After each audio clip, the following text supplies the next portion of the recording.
muchas gracias por la invitación. El tema que les voy a desarrollar en este momento es el de COVID y embarazo, atención hospitalaria. Vamos a hablar un poco del abordaje inicial, definir la gravedad y cómo debe ser la atención en un hospital. La organización de los sistemas de salud pues se apoya en tres grandes pilares. Número uno, dimensionar los recursos humanos y materiales, reducir la transmisión de contagios del virus y hacer una notificación oportuna al centro de salud. La gran mayoría de contactos van a ser en un primer nivel o en un consultorio privado. Luego vienen las redes hospitalarias y por último los hospitales que son designados para la atención COVID. Es muy importante que haya una armonía entre estos tres puntos que he mencionado para que se asegure una atención oportuna para la madre infectada y el neonato. El manejo de la paciente embarazada es un manejo multi e interdisciplinario. Hay muchas especialidades involucradas como ginecología obstetricia, medicina materno-fetal, cuidado crítico obstétrico, intensivistas, neonatología, pediatría, infectología. Son muchas las áreas involucradas en la atención de una embarazada. Hasta este momento existen muchísimas guías, es abrumador y es una gran cantidad de información la que ha sido publicada y no todas las guías son basadas en evidencia, puesto que la evidencia en este momento es escasa. En la gran mayoría son opiniones de expertos, hay guías europeas, de América Latina. Yo en este momento me apoyé un poco más en las guías de Iberoamerican Research Network, ya que estas guías fueron adaptadas a un entorno, hechas para México, pero adaptables a Latinoamérica. Y son en las que más me apoyé, sin embargo, tomé puntos clave de cada una para poder trasladar. Los recursos más importantes en cualquier lugar siempre va a ser el recurso humano. En este caso, pues todos los que están implicados en la atención médica, desde el policía que puerta hasta el médico que hace las cirugías o el intensivista que atiende los casos graves, y todo ese personal que es el recurso más valioso debe contar con un recurso material. De hecho, la prioridad en la lucha contra el COVID-19 es la protección del personal médico y paramédico. Esa debe ser la prioridad o el objetivo número uno de todos los sistemas de salud mundial. Y como bien sabemos, esa ha sido una gran falla, ya que 23% de los integrantes del personal sanitario se han infectado.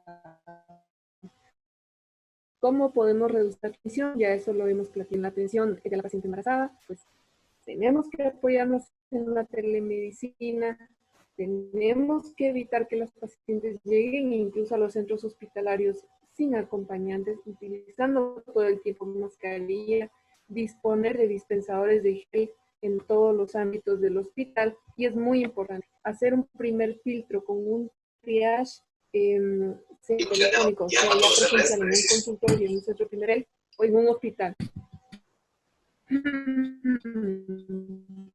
Vamos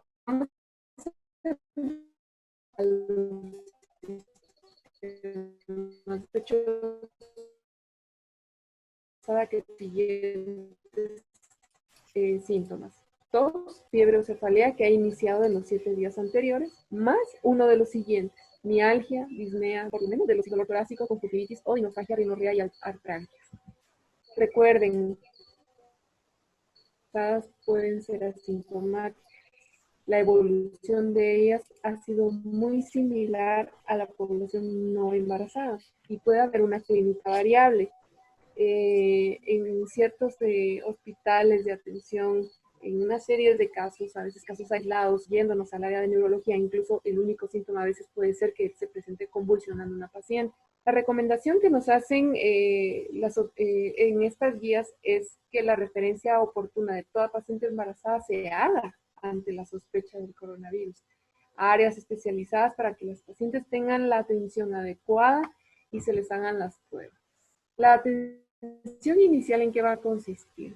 ¿Cuáles son los criterios de gravedad de una paciente sospechosa embarazada? ¿Qué es lo que debemos buscar? Estar buscando en un primer nivel de atención: disnea, una oximetría de pulso menor del 94%, abundantes secreciones, síndrome pleuropulmonar, que la paciente sufra de una hipotensión, que hayan exacerbaciones de síntomas cardiovasculares, y hay enfermedades, un gran espectro de patología de base, y trastornos del estado de conciencia, vómito y diarrea. En ellas se ha recurrido un poquito más el vómito y la diarrea y el descontrol glicémico.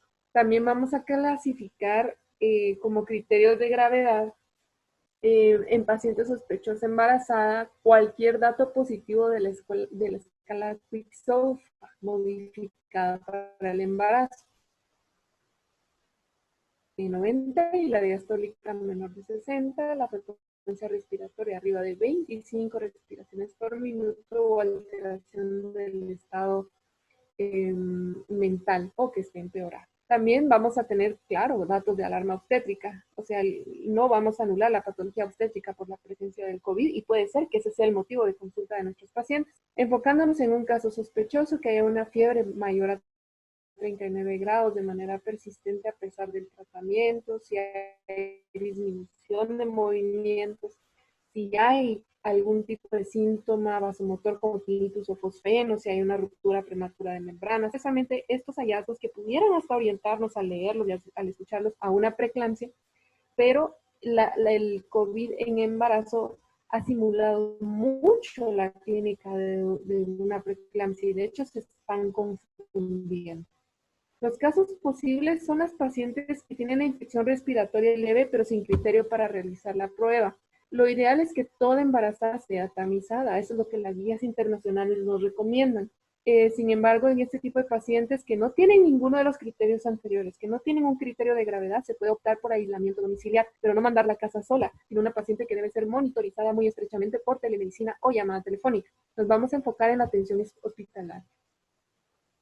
¿Cómo vamos a hacer la evaluación de la paciente sospechosa cuando ya llegó al hospital? Primero, debe ser valorada por el obstetra y el especialista de urgencia en una sola, en un área designada especialmente para eso, que es una zona de aislamiento. Aquí recalco que la paciente debe usar mascarilla en todo momento. El equipo de protección no debe faltar, porque los pilares, el equipo debe protegerse, mínimo con estas implementos que yo les coloco acá. La gorra, mascarilla N95 o equivalentes, guantes, bata descartable, careta y lentes. Debemos redactar una historia clínica detallada, un historial epidemiológico, los contactos para tratar de establecer una cadena epidemiológica. El examen físico de la embarazada siempre debe incluir la toma de temperatura para ver que no haya hipotermia o establecer si hay un cuadro febril. La presión arterial, ya les mencionaba, puede haber preeclampsias o puede haber hipotensiones en una paciente grave. La frecuencia giratoria, si es arriba de 25, es un criterio de gravedad y una oximetría menor de 93, 94 no es normal. Los laboratorios que debemos pedirle a la embarazada son básicamente los laboratorios como los de una hipertensa, hematología, química, con pruebas hepáticas, pruebas de coagulación y examen de orina, ya que se ha detectado en estas pacientes proteinúrica. La radiografía de tórax según los síntomas que nosotros encontremos en una paciente, pero debería de ser parte de la evaluación de toda paciente sospechosa que cumpla los criterios. Y si el embarazo es mayor de 28 semanas, debe tener pruebas de vigilancia del bienestar o lo que corresponda según el caso. Por supuesto, toda paciente, les comentaba yo en una de las conferencias, la utilizaje de un nivel embarazo considerado en el panel. Aquí están las definiciones: caso confirmado, un PCR con screening positivo y el de confirmación también positivo. Un caso probable es cuando hay resultados no concluyentes. Un caso descartado, una PCR negativa, que sin embargo no da el historial, los contactos. Una característica de la PCR es que tienen falsos negativos. Y el caso posible que yo les mencionaba es, pues, porque no en todos lados, por ejemplo, en un centro de atención de primer nivel que está lejos de un hospital COVID o fuera de la ciudad, debemos ver si la paciente la podemos manejar en su casita con un monitoreo constante. Gravedad, claro, pues debe tener un aislamiento domiciliar. Debemos hacerle llamadas diario en el caso que lo podamos hacer. O apoyo en telemedicina por 30 días, porque eso es lo que máximo que ha durado la depuración del virus. Puede que ya esté resuelto el cuadro sintomático, pero aún hay depuración de virus y es más peligrosa afuera que para ella misma. Ella debe hacer automonitoreo de su saturación, enseñarle a tomar su frecuencia cardíaca, el movimiento fetal, los datos de alarma obstétrica y ingrese a, al hospital o le vamos a hacer las pruebas del PCR, podemos tener resultados más, digamos, rápidos. Sin embargo, no podamos tener resultados. Si el PCR es negativo y la paciente tenemos que valorar si la paciente tiene dificultad respiratoria. Si no la tiene, si no hay criterios de gravedad, se puede ir incluso a su casa o hacer un monitoreo estrecho.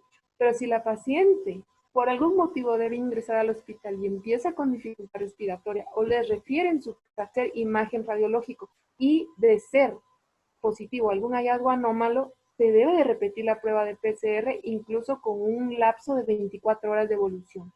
La PCR lo que nos está diciendo es, en este momento el paciente no estaba con un resultado positivo, pero no me está pronosticando si lo va a tener o no. Por eso es que la vigilancia en la paciente obstétrica es primordial. Si de entrada tenemos un resultado positivo, debemos ya definir qué cuidado obstétrico es el que le compete a esa paciente, si hay un plan para resolución, o todo va a depender de la edad gestacional. En un paciente asintomático, pero de repente empieza con dificultad respiratoria o se agregan más síntomas, tenemos que tener sí o sí imagenología, estudios de imagen.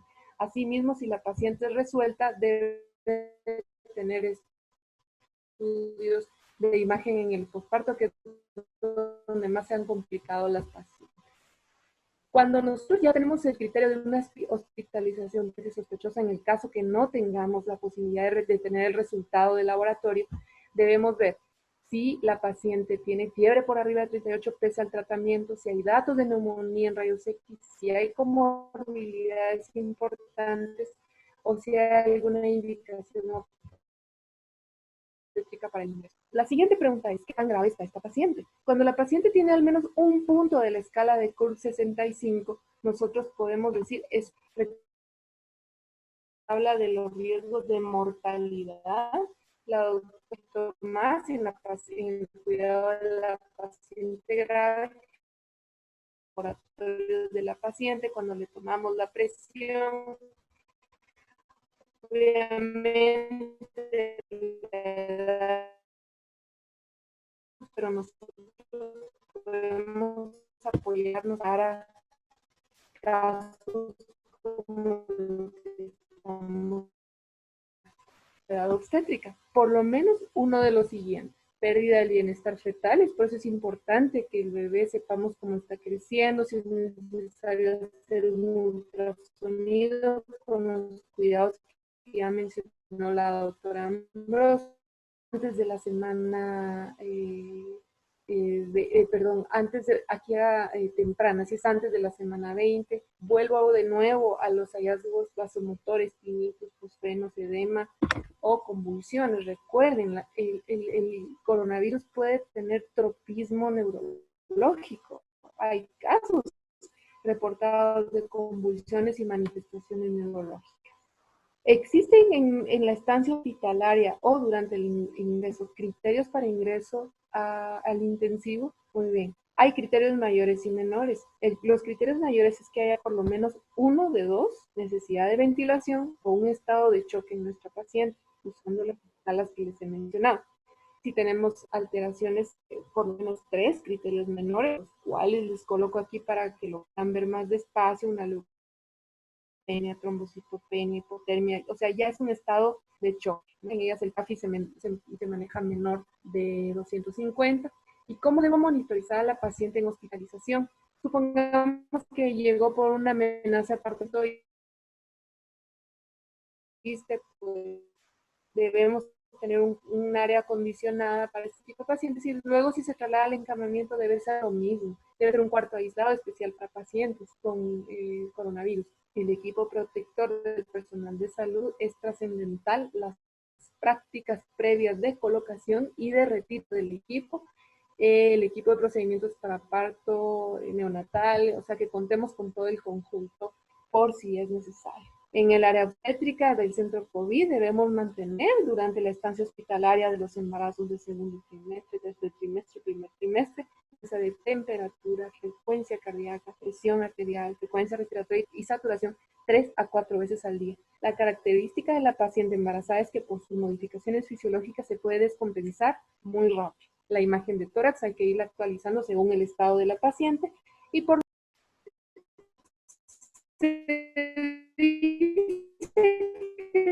en el contexto cuando tengamos el riesgo de un parto prematuro,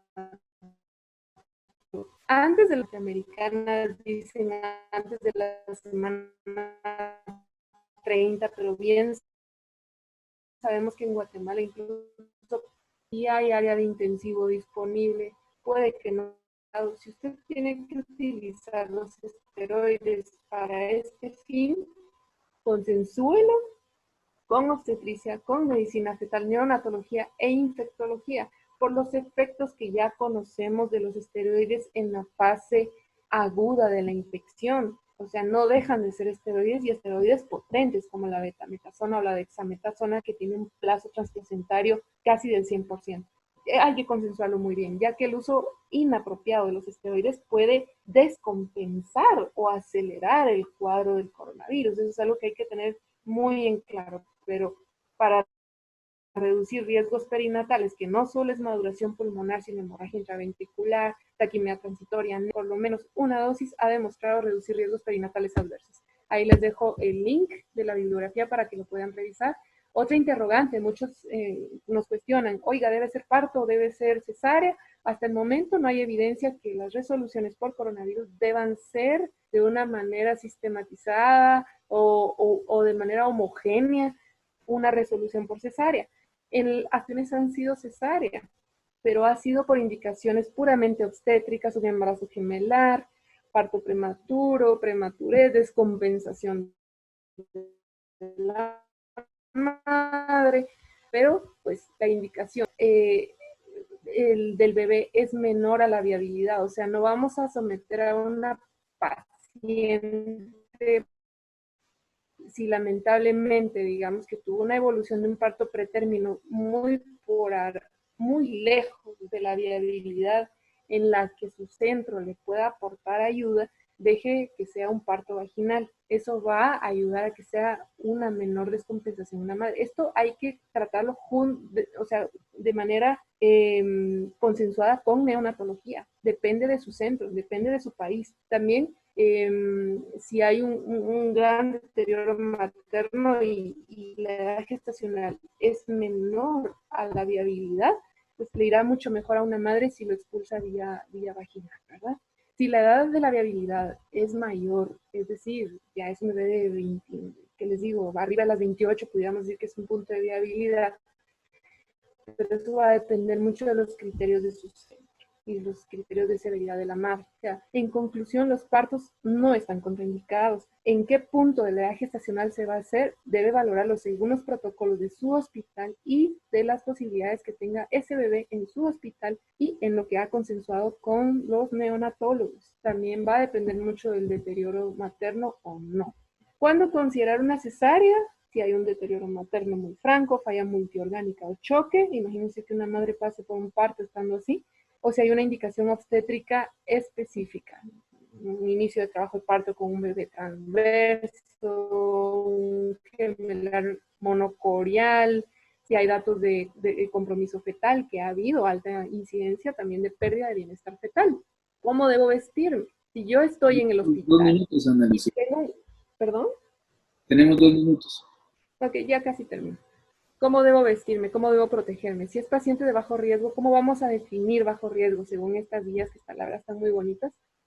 Si tenemos un encuentro transitorio en una distancia de más de 2 metros, en menos de 30 minutos, debemos seguir las reglas de distanciamiento, de higiene y uso de mascarilla que ya todos conocemos. Cuando hay un contexto de riesgo moderado o alto incluso, cuando nosotros estamos, depende. Aquí nada está escrito en piedra. Por ejemplo, si hacemos una evaluación obstétrica, incluyendo un examen vaginal, realización de un ultrasonido de más de 30 minutos, debemos protegernos muy bien con los implementos que yo les estoy colocando aquí abajo. Si hay un parto, una cesárea, es importante. Si disponemos de un overol para un parto vaginal o cesárea, hay que usarlo debajo como nuestra primera piel y luego colocar todos los implementos que ven ahí. El gorro quirúrgico, los guantes, la careta, la bata de manga larga, y la mascarilla tiene que ser N95. ¿Cómo debemos protegernos cuando estamos en un contexto de alto riesgo como un intensivo y ahí tenemos a nuestra paciente embarazada? Pues si hay generación de aerosoles, si se usa cánula binasal, si estamos en un área de terapia respiratoria, es decir, hay que cuidar todos los aspectos. Y aquí se agrega casi el mismo equipo que les estoy mencionando, pero sí hacen en esta guía la observación de los filtros FAP-R con filtro CEPA, pero realmente esos son muy difíciles de conseguir, casi solo en países de primer mundo. Aquí realmente no hay en disponibilidad. Y algo que me gustó de esta guía es de que hace la observación de que si la proveedora de salud o la doctora, la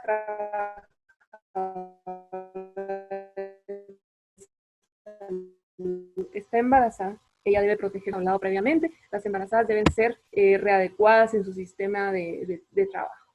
Nada más, les dejo esta diapositiva para que la vean. Ahí están todas las guías de la ISUO sobre cómo condicionar las áreas de hospitalización o de ultrasonido que ya les habló la doctora Ambrosio.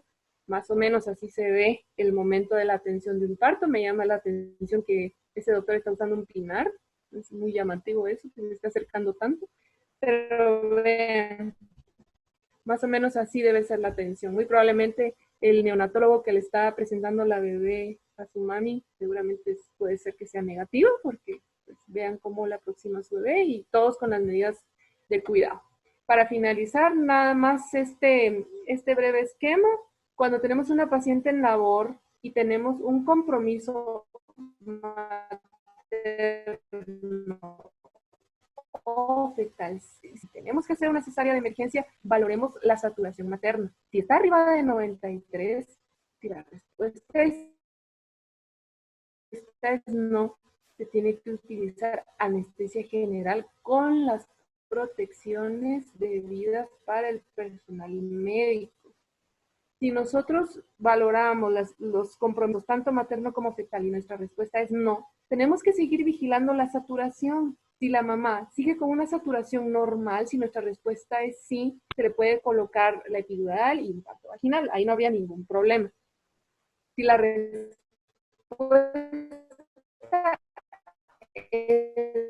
no, hipotensión, que ya va a entrar el manejo que habla María Isabel Sandoval, que es el manejo de la paciente grave, sea en labor o sea en un servicio. Y ella les va a hablar sobre los criterios de cesárea o resolución en paciente obstétricamente grave. Y si la paciente está saturando, no está saturando arriba de 93 y está hipertensa, aborde el protocolo de preeclampsia, por favor. Eso es algo muy importante. También acuérdense que el COVID está dando síntomas muy similares a la preeclampsia. Se está confundiendo. Solo para terminar, el aclaramiento de la creatinina, hay que utilizar heparinas, incluso en la paciente asintomática y leve que tienen prueba positiva. Eso es algo que tiene que ser en la paciente embarazada. Si tenemos en encamamiento o si tenemos paciente hospitalizada, debe de tener terapéutica de anticoagulación, se las va a mencionar la doctora Isabel Sandoval, que eso va a depender de los criterios de laboratorio. Muy bien. Eso era lo que les traía acerca del manejo intrahospitalario. Hay mucho que decir, todo va a depender de su país, de sus protocolos, de su hospital y de los consensos que haga con su equipo médico. Muy importante, protéjase.